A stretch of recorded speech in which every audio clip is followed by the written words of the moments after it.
Okay, welcome back to TARTLEcast. Thank you, everybody that listens to this show. Really appreciate it. Everybody all over the world.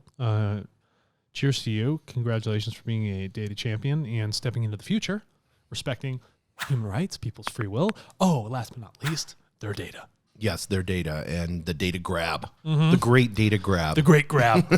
And that's what we're going to talk about because with data grab, the whole reason for the data grab is the battle of money that's happening right now. And I want to share how TARTLE wins in this. But first, I want to set a foundation and have you talk about this. That's a great song. Pink Floyd kills it. Yeah, every time. The remastered one is even better. It's so good. Clear. Oh, yeah. my gosh. The emergent technology that we have right now. So we have emergent technologies happening, especially we can look at the one that most famous. I mean, there's a lot of DeFi stuff that's going to be more, I think, more of a punch to the economy than anything. But we look at Bitcoin now. That seems to be, that's taking all the hype. But that's an emergent technology. Yep. How we have the right regulatory response is the key. But you have godlike technology, dinosaur politics, right, across all countries, all. So that response, you have technology going like this, the response trying to keep up with it. Yeah. This is still going up. No, it's still going up. And technology advances really quick. What doesn't advance quickly are definitions. Right. Does that make sense? Yes. How often does like a definition of a word change in Webster's dictionary? Not often. Right. So the key for regulation, even though things are growing very quickly, is how do you define specifically what that thing is? So once you can do that, you can really take, oh, that's a big step. Oh, now I know how to handle it. Oh, so if something's a lion and I can define what a lion, and this is a human being, I know how to handle both. Yes. Okay, but you have to define it first. Otherwise, you don't know how to handle it. Yeah, and I think there's really good examples of this because I don't want to say it's regulatory is all bad response. No. We see in the 1970s, the financial futures, the CFTC was created, and they worked together with the SEC, Security Exchange Commission. They worked together with them to make sure, Futures Trading Corporation. Yes, to make sure that when they looked at futures, they could regulate it properly. The CFTC now, and this was, I think, in 2008. This was back in 2008. They were doing models. They hired a team of people and were doing models every day to look at blockchain, to look at Bitcoin, this cryptocurrency, to see, and then they were playing out on their computers, which we can imagine. They were playing out scenario after scenario after scenario before they decided to have Bitcoin as a future. Yeah, don't be fooled. What they do mathematically, they have really good mathematicians that work at these places. I mean, if you don't have it first, you have it last, and you're not making money. So when they run these models, they're trying to see how this animal or this thing acts. And once they understand the flows, well, then they can say, well, there's so many similarities to it, we can define it or categorize it to ourselves in this sort of stance. So if I can understand how something operates, right? Say, for instance, I didn't know, I was in a very dark room, okay? And I didn't know specifically if it was a human or a lion in there. But I heard a growl. Okay, that could be both. Okay, oh, wait a minute. There's a stench of animal blood. Oh, wait a minute. It could also still be a human. Wait a minute. Now I've touched it. This thing has hair all over it, and I can hear multiple steps occurring at once. This thing has got to be a lion. So as they observe these things, not really knowing what they are, it starts to define its picture. Yes. So these mathematicians that ran these models, right, and they had the money to run this stuff all day long, are like, this thing acts much like a commodity. So if I'm going to be trading gold, right, that's what it is. It's not really a currency. Yes. That's not what it's occurring. It's just a store of value as an digital asset. Gold. Yeah. That's all it is. It's a digital gold. So when the SEC and the CFTC came together and they're like, okay, this thing right here, we're going to treat it like a commodity. We're going to define it as a commodity. And then from that, we can apply the regulation we've already written in place onto this specific thing. Yeah, which makes it easy. And then, I think majority of people in the Bitcoin scenario don't mind that regulatory No pun intended. part. Yeah, because regulation is not bad. No. People need to understand that. How many times have markets been cornered? Yes. A lot of money was lost. When money's lost, things shut down. People die. It actually occurs, right? You have to make sure that in the event of these technologies that become very decentralized and the power goes sovereign, off to everybody to make these choices, you have to be careful that people aren't getting scammed. Yeah, and I think... And I get it. But people are like, they're putting regulation on because they're trying to hold us back. They're the man. They're the cabal, whatever they want to call them. Whatever. The point is here, they've seen these collapses. Mm-hmm. They happen all the time. It's important to have some regulation on it to protect those who are trying to actually buy it as a commodity for themselves. Yes, yeah. And I think the like you said, the store value, it creates more value. Like now you having...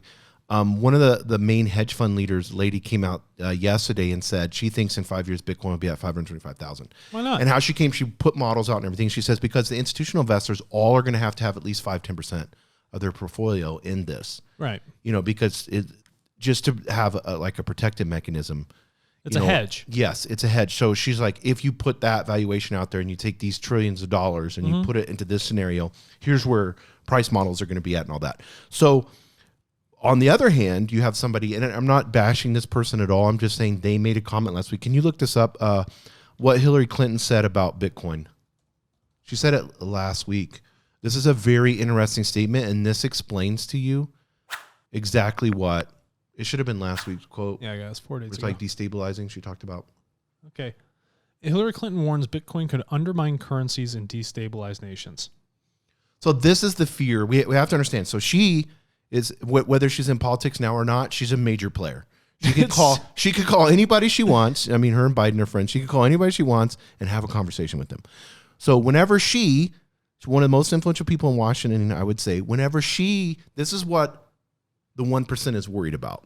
The reason, why she made this comment is because she is aligning with what China has to say on cryptocurrencies. Mm-hmm. They want a relationship with China. They know China has the power. And so if China is saying that they recognize that given their nationalism perhaps earlier than other nations, this could be a direct threat to their own sovereignty, the nation of China, they're like, oh, yeah, same in the U.S. We're going to follow you. We totally agree. They know exactly what they're doing. Yes, 100%. Let's not be foolish. Listen, it gives power to individuals to make choice. But at the same time, Bitcoin itself, just this one specific asset, is not something everyone can be a part of. No matter all these things that come out, MoonPay, all that other bullshit, no offense to it. It's if you have money, you can get Bitcoin. If you don't have it, you're not going to be able to get it. Yeah, 100%. You have to work in some other system and then try and transfer it over to this new type of system. It becomes very difficult. So unless there's direct work for payment of something, it becomes almost impossible to become a part of. But we have to also realize... especially a lot of people that are in the tech world listen to us. Fiat currency is not, we were talking about this off air. Fiat currency is not bad. No, it's not bad. It's bad printing shitloads of money. It's abused. Yeah, it's abused. And you have, and we'll get into this on the next episode, but you have this 0.001% central bankers controlling money. That's the problem. It has nothing to do with the fiat currency in and of itself. That's the whole grip. Everyone tries to put it off on all these different things. The real scoop of why this thing came together is that people want choice. Mm-hmm. They want to say that, yeah, I had consent in the outcome. And for too long, they didn't. And so when this technology comes along, they say, oh, we have a choice in the value of the money or this thing we want to exchange for goods or services. That feels good. Right. So they don't want the centralized model where people they don't know are making decisions for them. The individuals that spun this up are ones that their political ideologies say, we want this decision for ourselves. And it has nothing to do with it. It's asset value, anything. Yes, anything. And being, especially when you look at the US dollar, that's the most prized. Yeah. So, everything's judged off, whether you like it or not, everything's judged off the USD. Explain the data on that. So tell me. On why the US dollar is the most prized? Well, give an example. So after we went off the gold standard, then we decided to say, oh, okay. And then the Federal Reserve said, oh, okay, well, there's this whole thing that we can do. We can print money and then we can have exchanges on these. So we've allowed money to be more free.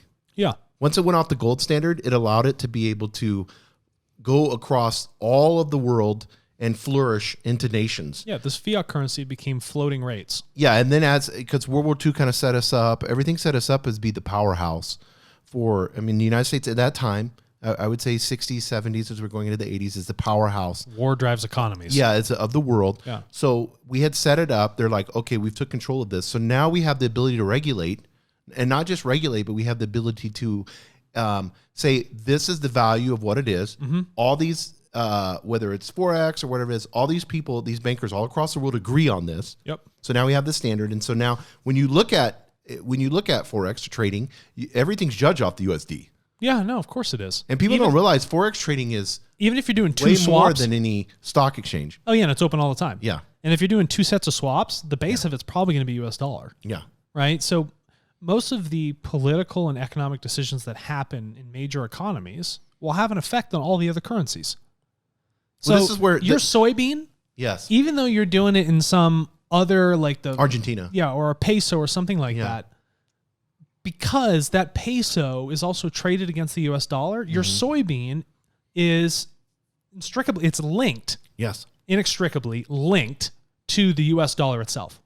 Yes. Just through the causation of that chain of how that thing actually occurs. So what you find is that conversion to the dollar. Yeah, what happens is, so because the peso converts to the dollar, even though you act in peso and you're trading your soybeans on it, your soybeans are really based in US dollar. So what happens here in this economy has a great effect on many other things. And this is an important statement, and this is why TARTLE wins. Tell me why TARTLE wins. Go ahead. And I want people to understand this, and we're going to dive into this a little bit more before we go. We'll close on this. Mm-hmm. Information is what drives markets. Only. It always has. If you want to corner a market, information. If you want to understand the market, information. And who gets the information first? Oh, it's typically the people on, Wall Street or the people that have the fastest servers, right? The ones with the best algorithms. The ones who can aggregate, steal, abuse, do whatever they got to do to get that information, twist somebody's arm, industrial espionage, whatever. Yes. Those are the ones that typically win. The speed of information and the accessibility to it is what defines the difference. So with TARTLE, because the market participants, buyer, seller, Yes. seller, buyer. Yep. So these market participants, information is what drives the market. Openly accessible Yes. for anyone to go in and grab. And the best part is it naturally equalizes the market where everybody can be a part of the investment, where the investment is not a function of information arbitrage anymore. It's no longer, I have the information faster, deeper, and whatever subset of qualifying aspect of it is. It's now that everyone has the information. So how is it that I want to invest? The qualities at which you invest changes. Mm-hmm. And the cool part about it is the fundamentals of that information are actually based off of work. Yes. So work comes into play. And if information drives economies, that means the US dollar is based off of information. That information is based off of work. Well, we've talked about this before. The mining part of gold is what drives the price of gold. Correct. So as the price of gold goes up, so does the mining cost of the gold. It's about that much to get it out of the ground. That's that Bitcoin mining. Yeah, and so it's the same. Yeah, Bitcoin mine's the same way. It's the same with TARTLE work. You put the work asset in. Drives up by why? By how much work is put into that specific data packet. And the information that is provided. Correct. So that information then has a higher value. Right. Which everybody can share in acquiring. It's not like, I'm going to limit the amount of people that have, And that's why we call data the new oil or the new gold, is in the sense of the information that you have within yourself, wherever you're at, whatever country you're in, is valuable. Correct. And data accessed openly is a great equalizer. Everybody has the ability to participate in this marketplace. But you got to pay for those things that people are working for. There has to be reciprocity and a proper exchange of value for that work.